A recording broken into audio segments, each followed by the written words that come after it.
Hey guys, it's been a while, so I decided to pick a new game just released on the PC. It's called I Am Alive. Today I'm going to introduce a dude from a desert or some shit. He says he's got pyramids and stuff in his backyard, and his name is Omar. What you at, Omar? Sorry, what does that mean? It means, what are you doing right now?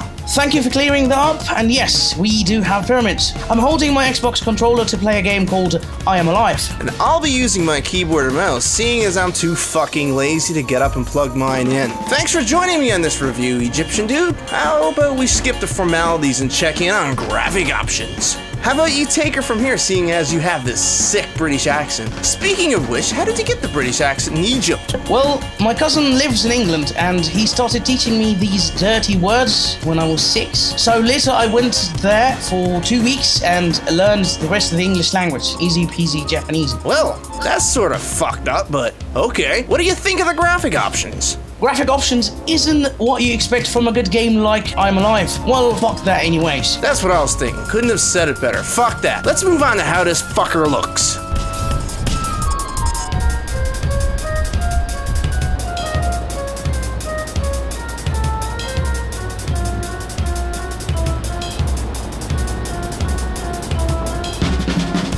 One thing I noticed is that the game is full of noise and very little color. Well, about graphics, I don't expect the leap forward that is Battlefield 3 or Crysis 2. However, city design models and the greyish colors in this game used serve the experience extremely well and makes this catastrophe aftermath atmosphere. I think the fuckers have all this noise and this color scheme to hide how shitty the game will be if they try. It's like building a house, really. If you never put the trimming around the gyprock and shit, the house being built would look like a disaster. I'm not liking it, to be honest. I think the color is pissing me off, and it makes me want to go into my TV controls and push up the color a little more. This goes to show why we need more graphic options in a game. Well, I'm shocked and rendered speechless, so I'm just going to shut up for a while. I disagree, though. This is my fucking show, so you just sit there and shut the fuck up then. Okay.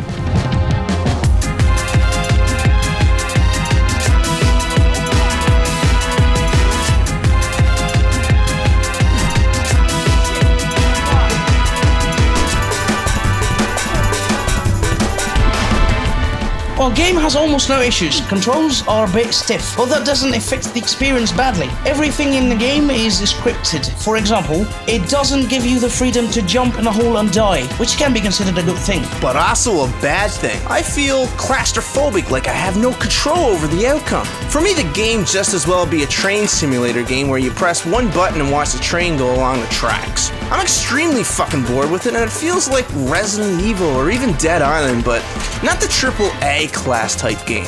I disagree again. Yes, the game feels lonely like Resident Evil, but so does Fallout. Dead Island is a good game, but not a AAA title. I'm Alive is a AAA title for the uniqueness of its combat, as it is more psychological than kinetic. You fight 4 guys, 2 of them has a gun, and you take them all out with 1 bullet. Now that is pretty new. Post-apocalypse. In more details, shit hits the fan, no food, no water, and no PlayStation 3. No PlayStation 3? What about Xbox? Fuck Xbox!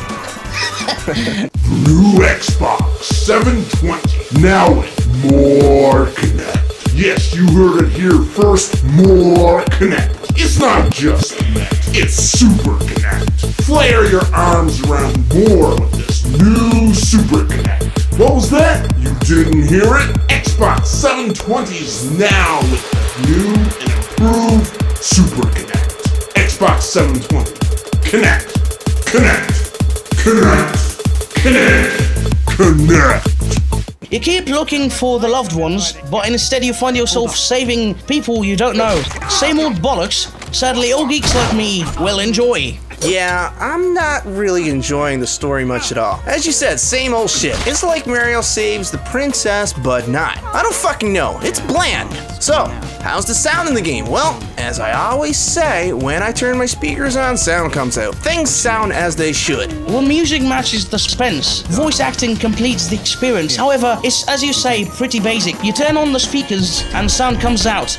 Talking a little more on the gameplay, you climb walls like in Assassin's Creed. However, it's a bit more realistic. Your stamina is limited. Your arms can stand a short period of time holding your body weight. Your stamina gets damaged, which leads to your death. And despite the fact that you can use items in order to heal it instantly, moving around in this game is a challenge. This isn't my type of game, but I did love Assassin's Creed, and I'm looking forward to the new one that's coming out. I found the controls clunky and hard to get used to. It has a stamina system, but again, it annoys me more than it adds to the game. Just not a fan of the game. Will others like it? I think they will, but for me, it's blah. The fact that the world descended into anarchy, and also the lack of food and water, makes everybody willing to do anything to survive. Saving the oppressed always comes on the cost of your survival chances. Either shoot a lock to free the enslaved with the only bullet that you've got, or just keep it in your pocket and let them die in brutality. Brutality is always good.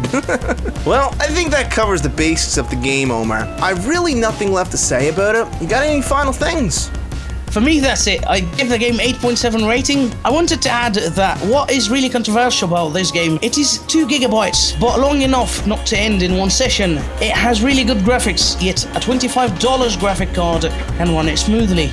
The really good graphics bit you just said is debatable because I think the game looks like shit. Playable but shit. Well, this is DTR, folks, and thanks for joining me on this one, Omar. Communicate later, chumps. Arrgh.